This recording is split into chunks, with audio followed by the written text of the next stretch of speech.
Hi everyone, this is Jeff. And this is Russ. When we first started Home on the RNG, we began it as a series of videos, and we produced quite a few before we realized it really works better as a podcast. Whoops-a-doodle. So we apologize if any of these early episodes have any visually heavy references that don't transfer to the audio medium. Whoops-a-doodle. Thanks for listening.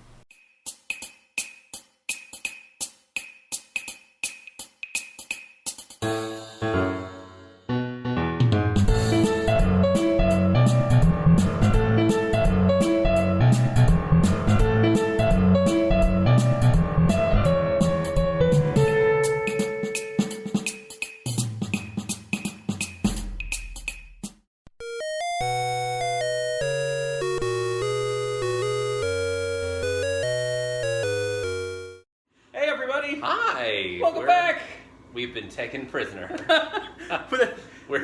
We are on a slightly different set than normal. It is currently Thanksgiving. We are at my mother's house, and Russ is joining us fresh from the emergency room. Yeah, I had surgery 7-ish days ago. He had major heart surgery. 7 days ago, yeah.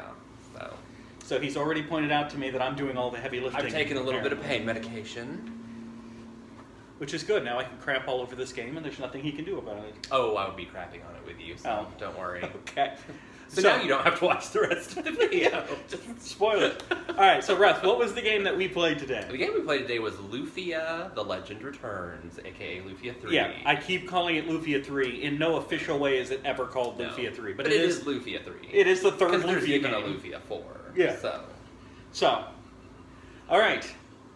So with that out of the way, we're going to cut to personal history.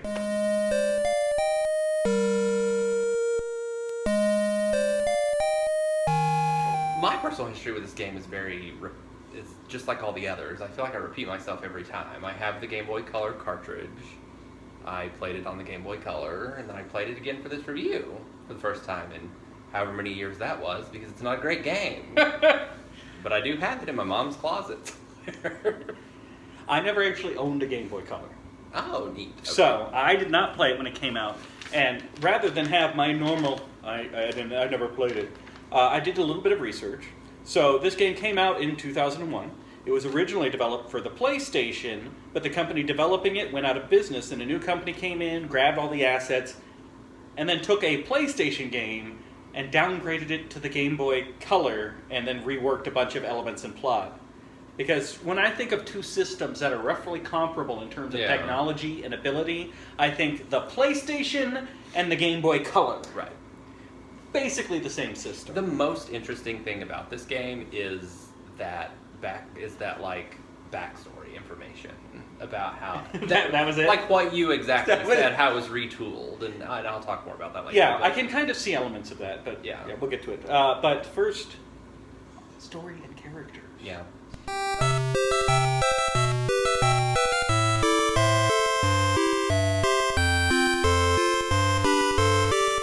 100 years after their last defeat, oh god. Which way doesn't get you to make fun of me for pronouncing it? I won't make fun of you. We're short on battery space on the camera, so I won't make fun of you today. We should do all reviews here. 100 years after their last defeat, the Sinistrals have begun to return. Is that okay? Yeah, that is correct, Fine. Actually. So. And once again, it's up to a descendant of the original hero Maxim to gather some heroes, more like an army in this case, and stop them from destroying the world. This world that these games take place in is on a very real specific timetable. Every 100 years. You can set your watch. And yet they're always surprised. The Sinistrals rising. Yeah. And every time they're like, oh my gosh, what are these things? The same things from 100 years ago. Every time. After it's happened 3 or 4 times. You know, there's an old guy that was still alive the last time this happened. Exactly. It was like a 135-year-old man. There are elves! There are elves who are like, hey, next Tuesday, March 13th, that's when they're rising again. They just have a communication problem on this planet. Did you want to talk about the characters? Yeah, I mean, so an interesting thing about this game, there are a lot of characters. characters, and there were going to be a lot more. Just like I said, the backstory is the most interesting part of this game. There are 11, if I'm not mistaken. Is that correct? There are 9 that you can use. There are 9 that you can use. I think there's 13 or 12, and then there's a hidden character. Okay. I don't remember because after a while it stops being real novel, and the characters start getting worse. In terms of gameplay, I feel like all the best characters that you get are the ones they give you really early. Yeah. And then also just like in terms of personality, the ones they give you early are the better characters. Is it Ima? Or Ama was my favorite character. Ama, probably. She's like the monk lady. Yeah, she's the most. She was one of my favorites. She's like the most powerful character that you get, and I just liked her personality. All of the characters are pretty much just anime tropes, which is both good. As a person that likes anime, is both just like good and bad because you know what you're getting. So you have your like red-haired warrior hero who's the descendant of Maxim and is stupid. He always has red hair and he is stupid. Yes, and then all of the characters in this game are pretty dumb though. And then you have the blue-haired fortune teller girl who, wouldn't you know it? What a shock! If you played Lufia 1 and 2. Spoilers! What a shock! It turns out that she's the villain. Yeah. And then you have the thief dude, and then you have the monk lady who is my favorite. Yeah. And there's like the scientist guy. I don't even remember their names because there are so many. Yeah, there's so many, and you don't spend a lot of time with them because Game Boy Color. Exactly. So they don't get a lot of personality. You meet a new one, and then you get to like the next town, and you meet another one. So they don't get a lot of. All of the characters are pretty stupid, and they spend a lot of time just bickering. Yes. They really don't get along in this game. I don't remember the other Lufias having that much bickering. The dialogue is like a really bad sitcom. And honestly, almost all of the story is fine. The story itself, absent the dialogue and the characters, like just the story, fine. It's not the greatest Lufia story, but it's a Lufia story, fine. But the writing is really like a 5th grader. Right. It's just all of the dialogue, all of the exposition. Argue like children on the playground. Yeah, but we're supposed to think that it's comedic, this bickering. Right. But it's not. It's just irritating. It's childish. It really... I'm not even exaggerating. There are lines of dialogue. Oh yeah, well you're stupid. Nuh-uh, you're stupid. Well you're stupid. That's the playful banter of the party. And that's why the Game Boy Color was so successful. That's it. Yeah. That was the selling point for the Game Boy Color. Also, I was extremely disappointed in the ending. Yeah. Because it's the exact same ending we've had twice before already. For the love of God, it's the 3rd game. Try and mix it up a little. You could tell from the game mechanics that we'll get into next, in my opinion, that they didn't care about the story or characters really at all. Because the fact, which we'll talk about here in a minute, the fact that the whole purpose of the game was because of the popularity of the bonus dungeon in Lufia 2. That's what they were trying to do. They were trying to give you a whole bunch of dungeons that were like that bonus we'll talk about dungeon from Lufia 2. So they're like, we just need to slap a coat of paint on this, and we don't even care if it dries properly. And as long as you can do some dungeon crawling, we've got in theory, I liked having the large party and the large number of party members available, but they were even less personalized than in, say, Shining Force. Like, there was even less personality and character there. Anyway. My favorite game, Shining Force. Yes, exactly. Okay. So, story is fine, the writing is abysmal, and the characters are boring. Yeah? Yeah. That sounds about right. That's fair. So, next we'll move on to the combat system.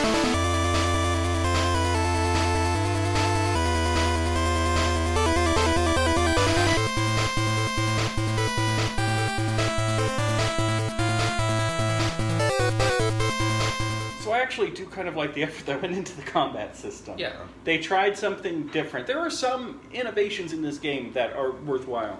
The combat system, for example, you have a party of 9 people. Mm-hmm. 9. 9 on a 3x3 grid. And again, there's something like 12 or 13 characters that you can recruit to put on that 9x9 grid. Now, only the characters on the top row actually get to take actions. But if they're knocked out, then the character beneath them is now on the top row and can now take actions. And at any point, you can swap party members around as a free action. And then there's at least one character, I think the hidden character works the same, but I didn't get him, that will, no matter where you place him, automatically take actions and attack and cast spells. So it's a lot to manage. It's interesting. I'll give it. Isn't it even like certain abilities you can use are different based on, because everybody has like an element. Yeah, I was going to get into that in innovations, but we can cover it here. Every character is associated with a particular element, and you level up how strongly they are associated with that element, and then that element feeds to everybody else in a row and a column with them. And how many of each element that a character has determines what special abilities they can learn and use. So when you start moving people around, people will lose access to certain abilities or gain access depending. It's complicated. There's actually a lot going on there. You earn XP and LP. LP is used to learn magic and to upgrade those elements that we just mentioned. And apart from that, it's the same iconographic menu-based thing that we've seen before. Spells, you're able to hit like select and it tells you what the spell does or what the item does, which I deeply appreciate about the Lufia series. Right. Because, you want to name all of your stuff weird, that's fine, as long as there's a button to tell me. I have never really... Spark. They name one of the spells Spark, and I still don't know if it's fire or lightning. No. Without like, getting back into it and getting a refresher. But like Brave. Right. Brave is a heal spell. It's a health replenishing spell. Strong. Rally. Rally is a basically an all-party cure. Yeah. And luckily, if you just hit select, here's what the spell does. Fine. Call your spells whatever you want as long as you give me a shortcut. Yeah. So, apart from the grid layout, the combat is... It's standard. It's standard for a turn-based RPG. What I wanted to mention is the thing I didn't like about the grid layout is because if one column, I believe, if one character in that column KOs, then you can't use that column. Well, no, the next person down still gets to make their attack. I thought you couldn't use that column. No, priority shifts to the next person down. Now, you can't move a person who's been KO'd around, which is problematic. Yeah. So, anyway, but there's a lot to talk about at Innovations, which I guess is where we can move to.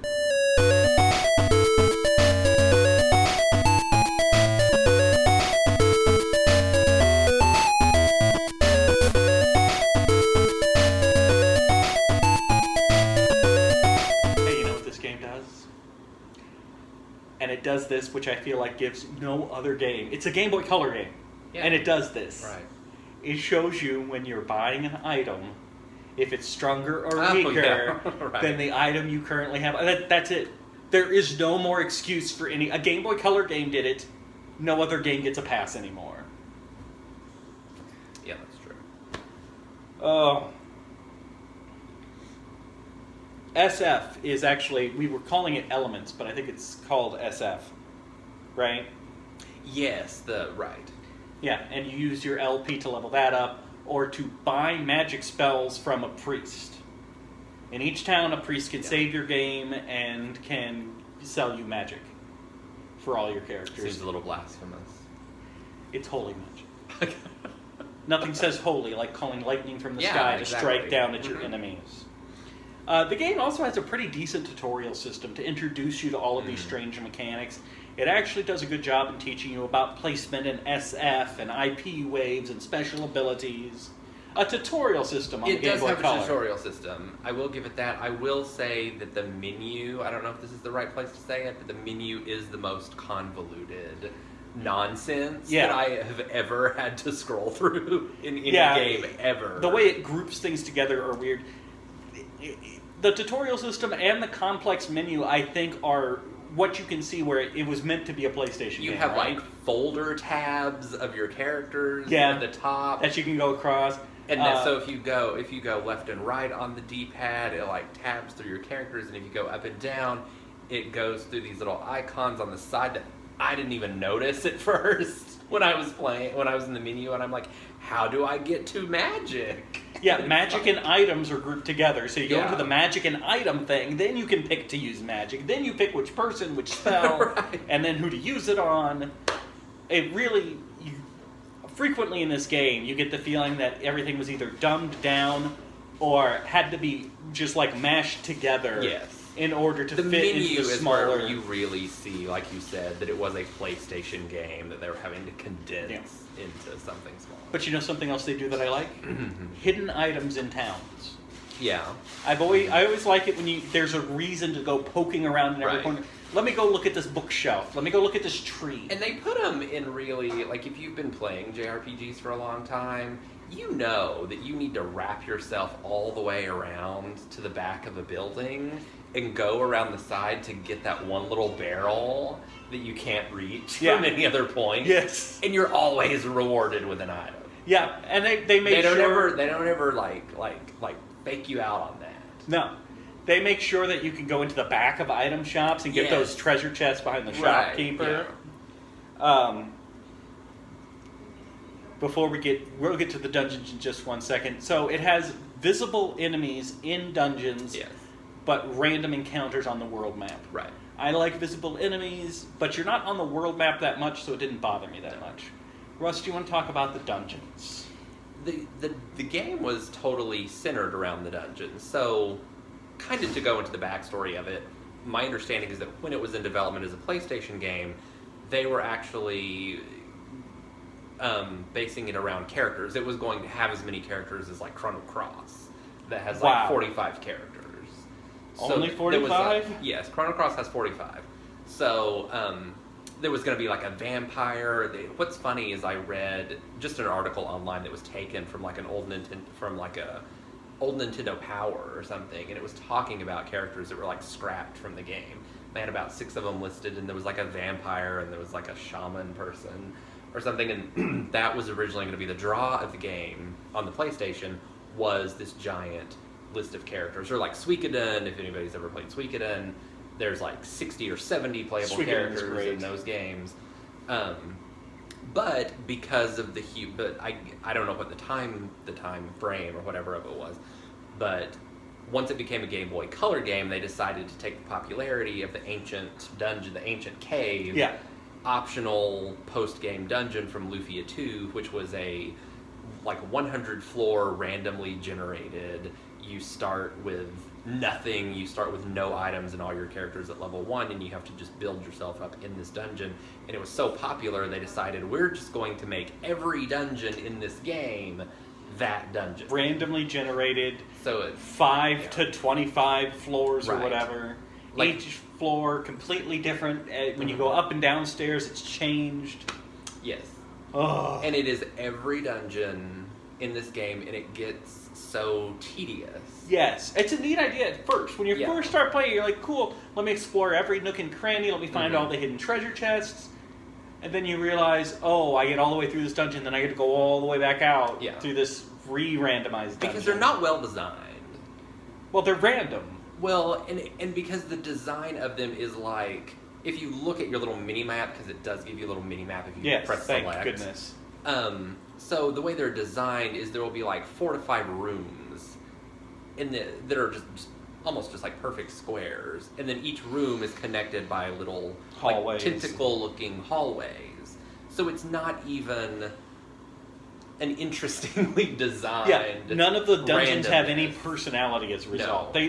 They all look a little bit different just in terms of the walls and the floor. Yeah, right. But like, and then they get lazy about it. Why are there stairs in a forest? It's a 5-story forest dungeon. Right. Yes. Why is the pirate ship 5 stories tall?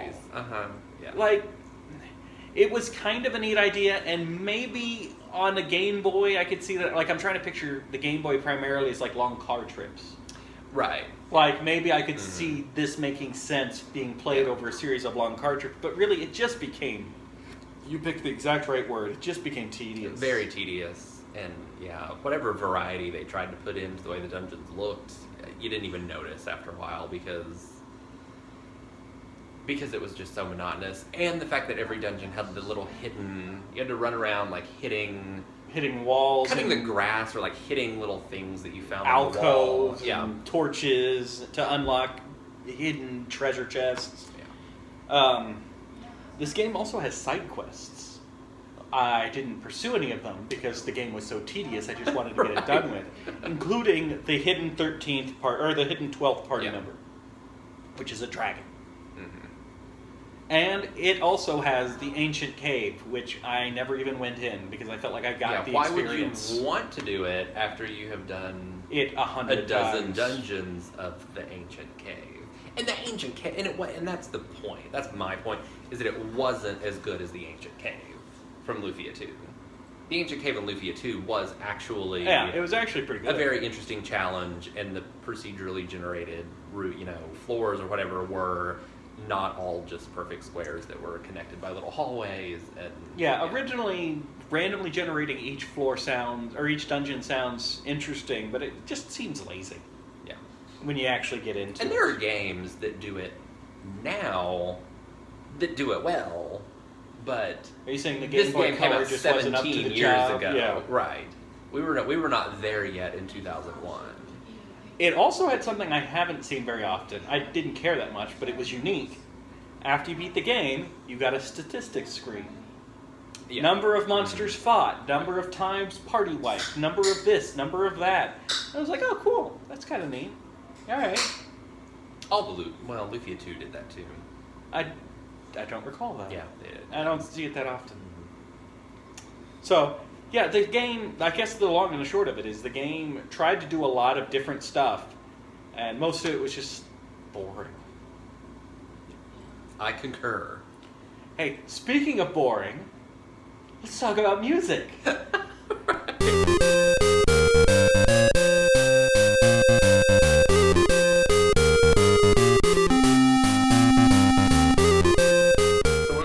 Music, and it is my responsibility to read the names of the Japanese composers.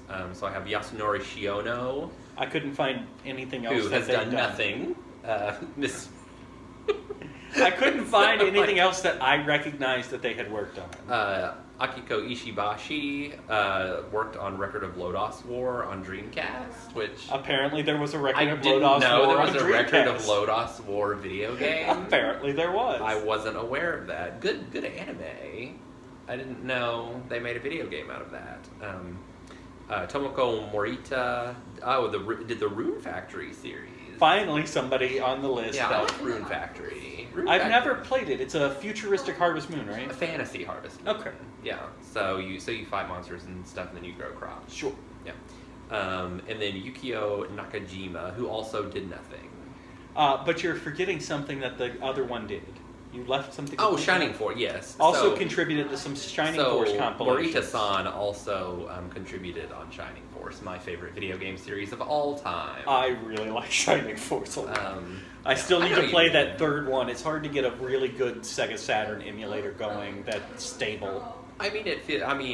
Yeah. There's not a lot I can say about the music for all the obvious reasons, and because it was a Game Boy Color game. Yeah.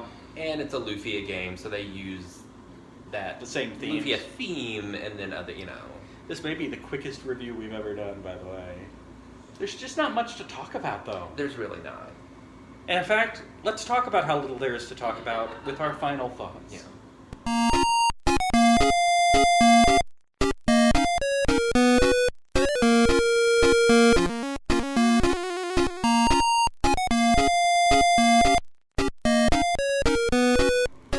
Personal opinion, I know we still have one more Lufia game to review, I guess. But they really peaked with 2. Which is the prequel. And that's why there's so little to talk about, because when you have a game that was so great on the Super Nintendo, and then I don't know what the right word is, not degrade it, but when you keep trying to milk regress it so much to something on the Game Boy Color, there's yeah, not a yeah, lot that to is elaborate. very rarely do series do that. Where it's like SNES, Game Boy Color. Yeah, exactly. Normally, I would have series. loved. I would have loved to have played the PlayStation. Yeah, I would have loved to see what they were going to do when they were going to have 50 I characters. just realized or I'm whatever. stomping all over your your final thoughts. I'm sorry. No, I mean, I think we agree. I think we mostly agree on Well, what's your score for it? a C. I would give it a C. I mean, it's not terrible. It's not Arcana. Yeah. It's not like I wanted to self-harm or anything while I was Yeah. I was in the middle of playing this. It was not. Yeah. My feelings on this game in general are a little mixed. Just a little mixed. I was just gonna say I could see it playing it on the long car trips because of the tedium of the dungeons. Yes. And it's just something to keep you distracted. Like you don't really care what you're doing, but it's just there to distract you. My mother is laughing in the background because she agrees. Mother, We're going. I'm glad you think it's funny. She and I are going to film a Hallmark movie review later. Okay, so like I said, I'm a little mixed about it because, like, I want to applaud them for trying new things, and they did do some things I haven't seen before. The whole wave system with the SF and the 9-party grid and all of that. Like, kudos for trying. I just don't feel like any of it actually worked. I feel like it didn't work out as much as they'd hoped that it would. Yeah, I kind of have to give it a C as well. Just Yeah. it's just bland, and the writing is so bad. It is really bad. I think it was supposed to be. So, here's the thing. All the Lufia games, as someone who watches anime, who loved the anime of the 90s, and Okay. all of the... There was stuff like Slayers. It always reminds me of Slayers, which was an anime from the 90s, and it was a medieval fantasy, and it was a road trip comedy. And Lufia's story has always reminded me of that, but this one... Yes, you agree. Rocky agrees. This one was done so bad. Was Yes. done so poorly. It was trying to do the same thing. I could as kind one of see and the two. road trip feel to it too, because I would've- you're kind of on a straight loop around the world. You are. I always thought, even back in the day, that Lufia would make for like a great anime. In that same, starting with the third one. in that same vein, right? Starting with the this third one. So I think like the main character and Sina's banter was supposed to be cute, and she was like the tsundere. And You're he was stupid. whatever.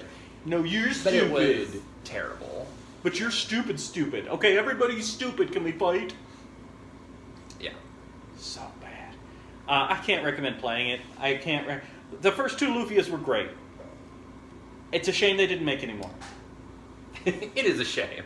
It's a shame. We could say it ended with 2.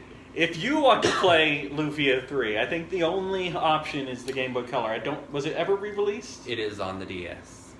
You can download it from the eShop. Okay. On the DS. I checked that out before we did this. I did not download it, but you can. And next time, we are playing a game that Russ picked, but I'll bet you he doesn't remember what it is. I don't, because we've been talking about 4 or 5 of them, so... So next time, we are playing Golden Sun for the Game Boy Advance. Good, yes. Alright. That'll be a nice palette. Okay, cleanser. Russ is excited now. Yeah. Alright, so we'll see you guys there. Bye. Home on the RNG is a presentation of Mad Centaur Productions. You can find Jeff on youtube.com/Centaur Productions or on Twitter @JeffCentaur. You can find Russ on Twitter @RussMac25. Thank you for listening, and remember, it's dangerous to go alone. Take this podcast with you.